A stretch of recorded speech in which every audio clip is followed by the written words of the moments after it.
Hi guys, this is Master Coach Tony Morgan, and today's boiler is a Heatline Capriz 24A.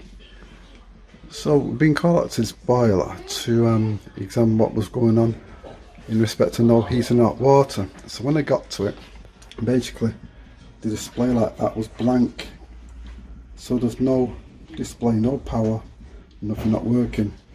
So basically what I did, I checked the fuse spur.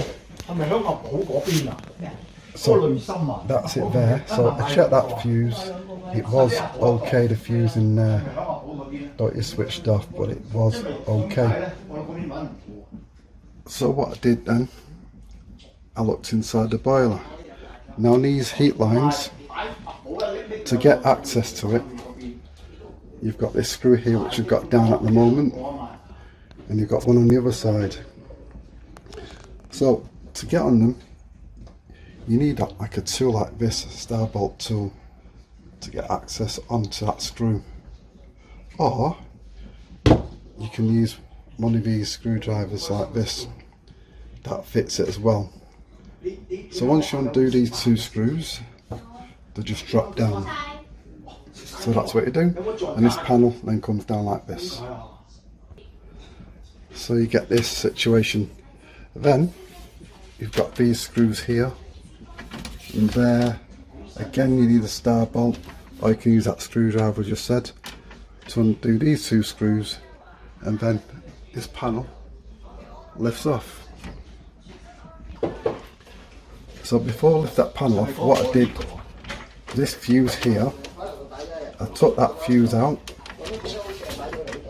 like that, and I used my multimeter across that, and no continuity. That fuse was blown, so that's why it wasn't working.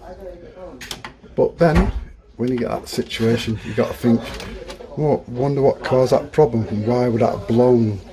So that's what I did. I investigated what would have blown this fuse.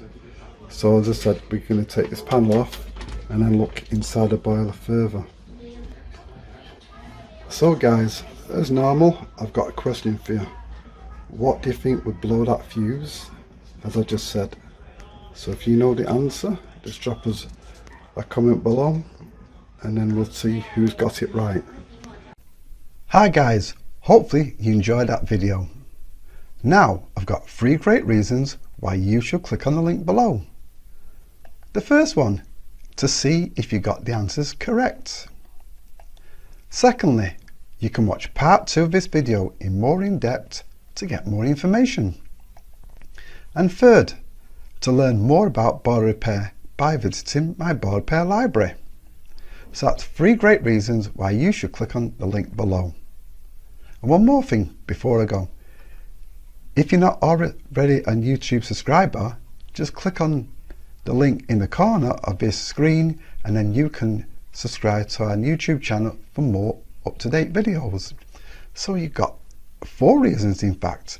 So that's going to be it from me, and I'll see you in the next video. Bye for now.